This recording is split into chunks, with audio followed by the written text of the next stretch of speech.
Hello students, आज हम GS 13 generic worksheet जो 6 क्लास से लेकर 8th क्लास तक के लिए सबके लिए सेम है 20 नवंबर की, इसे सॉल्व करेंगे। पहले हमें ये पैराग्राफ पढ़ना होगा। दिवाली के मौके पर दिल्ली की जनता ने खूब पटाखे जलाए, जिसकी वजह से दिल्ली में धुएं और प्रदूषण का स्तर इतना बढ़ गया कि लोगों के लिए एक एक सांस लेना भी दूभर हो गया। दम घुटने, एलर्जी, अस्थमा, अटैक के मामले इतने बढ़ गए कि अस्पतालों में भी 20-30% मरीज OPD में बढ़ गए।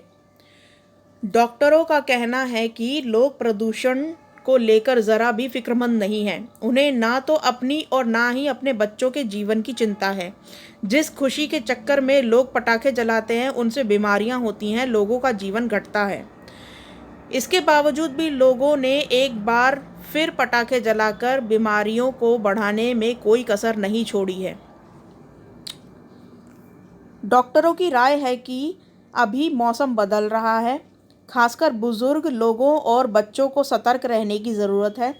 उन्हें बाहर निकलने से पहले यह देख लेना चाहिए कि बाहर धूप है या नहीं, आसमान साफ है या नहीं। अगर आसमान साफ नहीं है तो बाहर ना निकले। जब धूप निकल जाए तो और आसमान साफ हो तभी बाहर जाएं।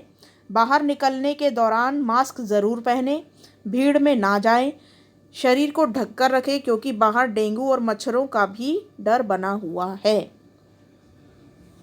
तो देखो, ये दिल्ली का एक चित्र दिखा रखा है और इस वक्त एक हफ्ते की छुट्टी इसीलिए की गई है गवर्नमेंट स्कूल्स में और बाकी सभी जो जितने भी स्कूल्स हैं दिल्ली के, उन सब में, क्योंकि प्रदूषण का स्तर इस हद तक बढ़ चुका है कि बाहर निकलना सेफ नहीं है। इसमें प्रश्न नंबर पहला है, वायु प्रदूषण से कौन कौन सी बीमारियां होती हैं। तो ऊपर ये दे रखा है कौन कौन सी बीमारियां हो सकती हैं। दम घुटना, एलर्जी, अस्थमा, अटैक, ये तीनों बीमारियों का नाम आप फर्स्ट में लिख लेंगे। तो ये फर्स्ट का आंसर हो जाएगा। ठीक है। क्वेश्चन नंबर 2, पटाखों का हमारे वातावरण पर क्या असर होता है। तो इसका आंसर मैंने यहाँ लिखा हुआ है, पटाखे जलाने से वायु प्रदूषण होता है, जिससे लोगों को सांस लेने से संबंधित बीमारियां होने का खतरा होता है, यहाँ खतरा रहता है। ठीक है। क्वेश्चन नंबर 3, अस्पतालों में OPD में 20 से 30% मरीज क्यों बढ़ गए। दिवाली के मौके पर दिल्ली में पटाखे जलाने के कारण धुआं और प्रदूषण हो गया, जिसके कारण लोग दम घुटने, एलर्जी और अस्थमा, अटैक जैसी बीमारियों से ग्रसित हो गए, जिसके कारण अस्पतालों में OPD में 20 से 30% मरीज बढ़ गए। ठीक है। अब क्वेश्चन नंबर 4 देखते हैं, इस मौसम में डॉक्टरों की क्या राय है। तो डॉक्टरों की राय आप यहाँ से लिखेंगे। क्वेश्चन नंबर 4 में ये पूरा पैराग्राफ आएगा। पता है मुझे कि ये बहुत बड़ा है पैराग्राफ, लेकिन ये लिखना पड़ेगा क्योंकि डॉक्टरों ने यही राय दी है कि पहले चेक कर ले कि धूप निकली है कि नहीं, मौसम साफ़ है कि नहीं, तभी बाहर निकलें और फिर ये सारे मेजरमेंट्स लें कि मतलब शरीर को ढक कर जाएँ, क्योंकि बाहर डेंगू वगैरह भी हो सकता है। ठीक है। मास्क पहन कर जाएँ।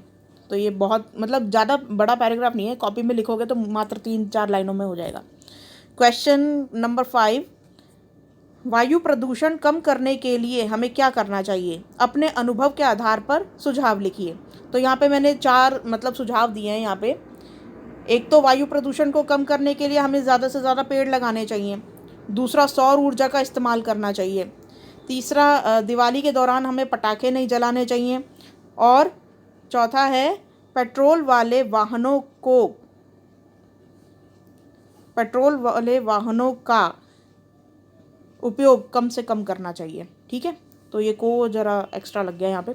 तो इस तरीके से हमें वायु प्रदूषण को कम करने के लिए हम ये सब कर सकते हैं।